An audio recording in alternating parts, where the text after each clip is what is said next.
la Terre a un gros problème. Et ce problème, c'est l'homme. Le gros problème, il est là. C'est que l'homme, il est dans tous les milieux. Il est aussi dans l'air, bien sûr.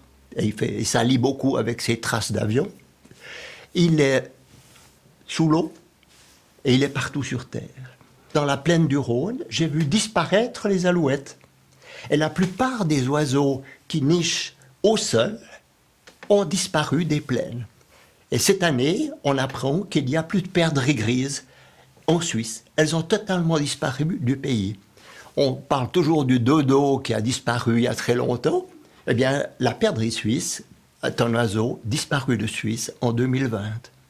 Et dans la plaine, tous les oiseaux qui nichaient ont disparu parce que les champs ne sont plus utilisables. Et les modifications climatiques changent la végétation.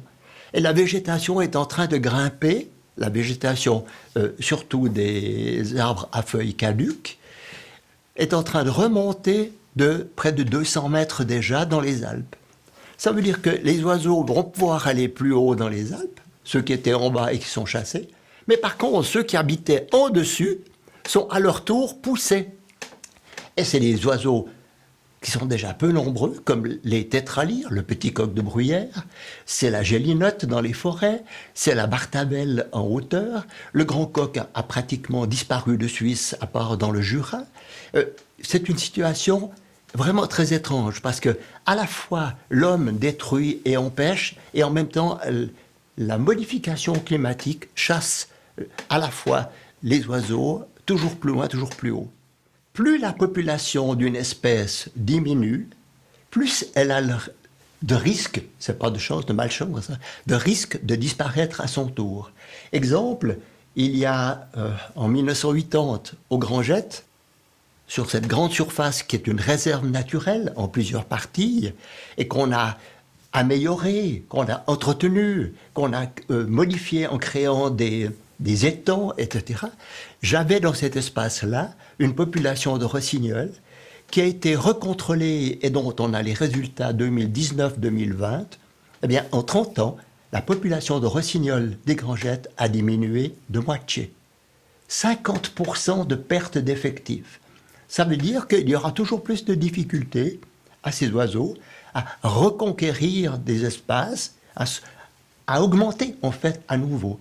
Je suis plutôt d'un naturel optimiste, mais pour les oiseaux, je suis plutôt pessimiste, dans le sens que je vois qu'une diminution constante et régulière.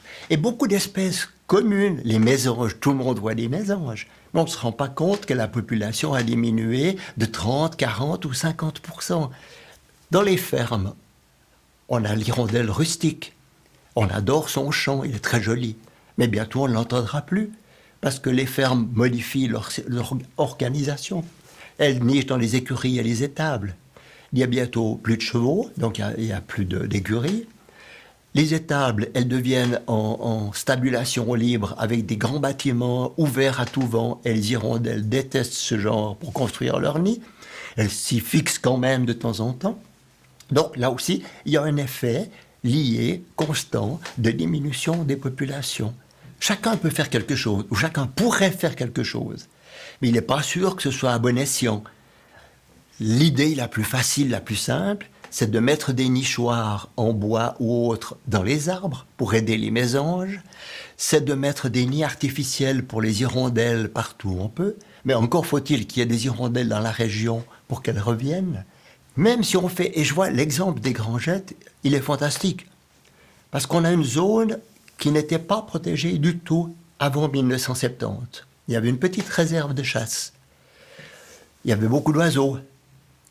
On a créé des réserves naturelles, on a racheté des terres, on a amélioré la situation. Et ça n'a pas empêché les populations de beaucoup d'oiseaux de diminuer en 50, 60 ans. Et malgré les efforts que l'homme peut faire pour se racheter en quelque sorte, c'est très difficile de revenir en arrière.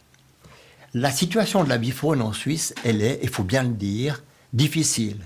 Elle est en mauvaise santé, cette avifaune, parce que partout, on voit diminuer les populations. C'est vrai que pour la majorité de la population, la disparition d'une espèce n'a strictement aucune importance. Pour l'ensemble de l'équilibre de la nature, c'est très différent. Dans le sens que si vous supprimez tous les oiseaux, ça veut dire que les insectes vont pouvoir se développer d'une manière fabuleuse. Et ça provoquera de nouveaux problèmes pour l'agriculture, pour les cultures, pour la nourriture de l'homme. Donc il faut arriver à un juste équilibre. Il y a une présence qui est nécessaire, même si elle est invisible. On peut éventuellement modifier un peu le concept général de la population en l'éduquant peu à peu. Mais c'est très long, c'est très lent, c'est très difficile.